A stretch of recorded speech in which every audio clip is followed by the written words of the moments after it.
Bienvenue sur Africa 24 dans cette nouvelle édition du 12-15. Au sommaire, l'Afrique et les États-Unis viennent d'ouvrir une nouvelle page de leur histoire. Après le premier sommet transatlantique de Washington, nous verrons quel bilan dresser après ce rendez-vous capital. Première conclusion aussi pour la Guinée équatoriale qui a profité du sommet de Washington pour dévoiler sa nouvelle stratégie de développement, une politique basée sur la diversification de son économie. Nous ferons le point dans ce journal. Et puis au Tchad, 3 ans après le début du 4e mandat du président Déby Itno, les Tchadiens attendent encore beaucoup de leur président, notamment dans les domaines de l'énergie et de l'emploi des jeunes. C'est l'heure du bilan pour le sommet Afrique-États-Unis. Après 3 jours de débat à Washington, le continent a obtenu des États-Unis la création d'une force d'intervention et de nombreuses promesses d'investissement. Le président Barack Obama a d'ores et déjà annoncé une aide publique de 33 milliards de dollars vers l'Afrique. Les détails avec Paul de Singoué. Ils étaient tous présents ou presque. 50 pays africains sur 54 et de nombreux observateurs. Sur le plan de la participation, l'Afrique a répondu massivement à l'invitation des États-Unis. Et s'ils ont été nombreux au rendez-vous de Washington, c'est parce que, tous le savent, les États-Unis constituent un vaste marché pour le continent africain. Les États-Unis constituent une grande zone de prospérité et surtout de capacité de création, d'innovation. Et je crois que l'Afrique, depuis ces dernières années, a aussi beaucoup progressé dans la formation de sa jeunesse, du capital humain. Et il était indiqué que par rapport à cela, nous puissions ouvrir nos regards vers cet horizon américain pour voir comment cela peut apporter dans les échanges des possibilités d'emploi, d'insertion de nos jeunes dans la production économique de nos États. À l'issue du premier sommet États-Unis-Afrique, le continent africain obtient des États-Unis la création d'une force d'intervention et des promesses d'investissement. Par ailleurs, le président Barack Obama a d'ores et déjà annoncé une aide publique de 33 milliards de dollars vers l'Afrique. Ce sont là des actes qui traduisent la volonté des États-Unis de renforcer sa coopération économique avec le continent. Parce que l'Amérique aussi doit sentir son intérêt aujourd'hui plus que par le passé. Voilà, parce que, comme vous le savez, les États-Unis ont beaucoup investi aussi en Asie, parce que c'était d'un intérêt précis.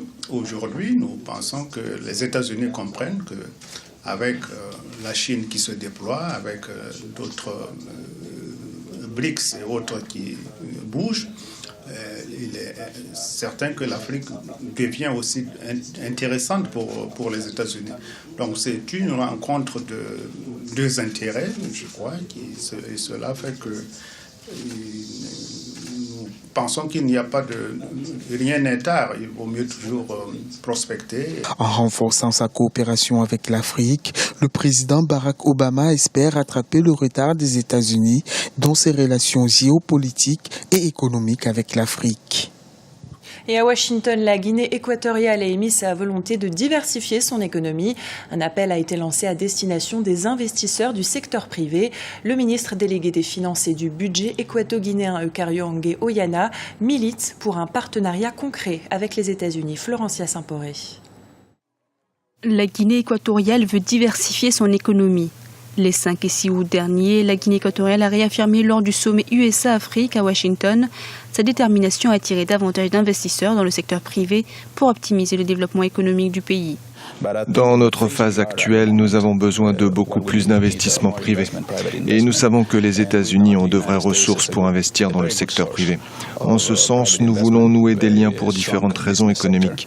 Nous parlons d'agriculture, de systèmes financiers pour diversifier notre économie. C'est ce que nous recherchons dans les partenariats avec les États-Unis. Le gouvernement équato-guinéen entend donc intensifier ses relations avec les États-Unis afin de mettre en place un partenariat responsable et gagnant-gagnant. Ce mercredi, le président américain Barack Obama a d'ailleurs annoncé la mobilisation de plus de 30 milliards de dollars dédiés à l'aide publique et aux investissements privés en Afrique pour accompagner les initiatives des pays africains. Nous avons un plan de développement national. 2012 était déjà une année de transition. Nous avons investi dans beaucoup d'infrastructures, mais depuis cette année, nous avons changé de cap, ce qui veut dire que nous voulons diversifier notre économie et nous avons ralenti les investissements que nous avons faits à l'époque dans les infrastructures. En 2015, le continent aura un taux de croissance de 5% avec près de 400 entreprises créées en 2013. La Guinée équatoriale, par son engagement à promouvoir le secteur privé, ambitionne d'étendre ses opportunités économiques et faire partie intégrante de la nouvelle ère des affaires en Afrique. En Tunisie, les services sécuritaires ont démantelé 5 cellules terroristes localisées dans la province de l'Ariana et au Kram, dans la banlieue de Tunis. 21 individus soupçonnés d'être impliqués ont été interpellés par les forces de l'ordre. Les femmes et les jeunes seront au centre de mon attention. Ce sont les mots prononcés par le président tchadien Idriss Déby Itno le 8 août 2011. Il entamait alors son 4e mandat. 3 ans après, le bilan semble être positif, mais les Tchadiens attendent encore beaucoup de leur président, notamment dans les domaines de l'énergie et de l'emploi des jeunes. Explication avec notre correspondant au Tchad, Daniel Aboki. 8 août 2011, 8 août 2014, il y a 3 ans que le président Idriss Déby Itno s'est engagé à transformer le Tchad en un pays émergent à l'horizon 2020. Après les 3 premières années de l'investiture de son 4e mandat, les citoyens de la capitale apprécient à leur manière le bilan. Là, un peu partout aujourd'hui, on voit que certains hôpitaux aujourd'hui, ils ont aménagé des choses. Les mamans peuvent aller mettre dans les quartiers, déjà là où il y a les centres de santé, peuvent déjà accoucher là-bas librement et sans problème. Dans le domaine des télécommunications, par exemple, tout récemment, les opérateurs économiques, on a eu les licences de 3G et 4G. Et surtout pour le 4G, c'est la première fois en Afrique centrale qu'un opérateur lance la licence 4G. Dans les domaines agricoles et pastoraux, le Tchad a des atouts à faire valoir. Le pays dispose de 39 millions de terres arables dont 6% seulement sont exploités, des potentiels que le pays doit rentabiliser à l'ère de la Renaissance pour assurer son développement. Qui laisse au moins l'opportunité à toutes les entreprises qui ont au moins peut-être privées, qui s'installent au pays, parce que pour qu'ils ne bloquent pas. Ce qui va donner au moins peut-être aujourd'hui la chance pour nous, ces jeunes diplômés qui viennent juste de sortir de l'école, c'est au moins peut-être cette chance que nous attendons. Mais aujourd'hui, nous voyons que la fonction publique ne peut pas nous maintenir aujourd'hui. Donc la seule chose pour nous, c'est pour que les entreprises viennent, les sociétés se créent, et là nous pouvons avoir la chance. Le chef de l'État, Idriss Déby Itno, promet une renaissance nationale dans tous les secteurs d'activité. Une vision politique louable, mais qui pourrait se heurter à de gros défis dont le plus important reste l'énergie. Le développement, la création de valeur ajoutée, c'est l'énergie qui est à la base. Même tous les autres défis à être relevés, qui doivent être relevés, c'est la question de l'énergie qui est importante. Parce que sans énergie, il n'y a pas l'emploi, il n'y a pas la création de richesses. Et je pense que si on veut relancer le développement, si on veut faire de la croissance économique, cette question d'énergie est un défi le plus sérieux que le chef de l'État doit relever. Le 3e anniversaire de l'investiture de ce 4e mandat sera l'occasion pour l'État de réaffirmer son engagement à faire du Tchad la vitrine de l'Afrique centrale. Des réformes éducatives ou encore économiques sont attendues dans les prochains jours. Elles permettront au gouvernement de renforcer sa politique pour les 2 prochaines années. Au terme de 3 jours de travaux, la République démocratique du Congo et le Rwanda ont convenu de travailler pour la démarcation de la frontière commune terrestre. Les 2 parties ont décidé de mettre sur pied une équipe technique mixte de reconnaissance des bornes. Cette reconnaissance se basera sur les données du protocole d'accord intervenu le 25 juin 1911 entre la Belgique et l'Allemagne, pays colonisateurs respectivement de la RDC et du Rwanda.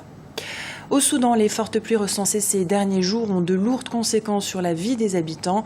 Les inondations menacent à la fois les cultures, le bétail, mais aussi les habitations des grandes villes. Le point sur la situation avec Charles de Jouvenel.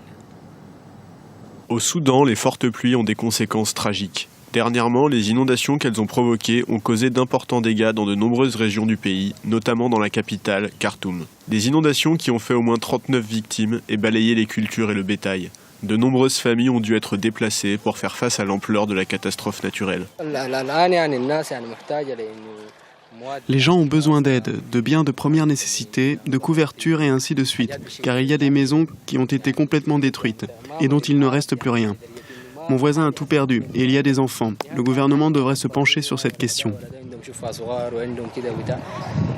De fait, plus de 6100 maisons auraient été détruites ou endommagées par les inondations, non sans causer de sérieux problèmes sanitaires chez les réfugiés.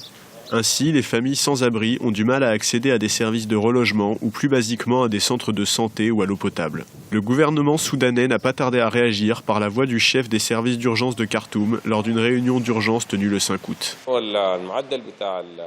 Le niveau du Nil augmente considérablement et les fonctionnaires du ministère de l'Irrigation ont confirmé que pour la première fois dans l'histoire moderne du Soudan, le niveau du Nil avait augmenté de 2 mètres en seulement 5 jours. Ils s'attendent à des effets négatifs dans les 2 ou 3 prochains jours, mais Dieu merci, beaucoup de travail a été effectué pour que l'écoulement des eaux soit dirigé loin des zones résidentielles. Mais il reste encore beaucoup à faire. Ces fortes pluies font ressurgir le spectre du souvenir de la dernière grande inondation, en 2007. À l'époque, les maisons de près de 365 000 personnes avaient été détruites ou fortement endommagées, et des dizaines de personnes avaient été victimes des conditions sanitaires dramatiques qui avaient suivi le drame. De nombreux Soudanais avaient alors accusé le gouvernement de ne pas avoir anticipé cette catastrophe. Ce journal a été réalisé par l'ensemble de la rédaction. Nous vous remercions pour votre fidélité. Dans un instant, une nouvelle édition de l'actualité sur Africa 24.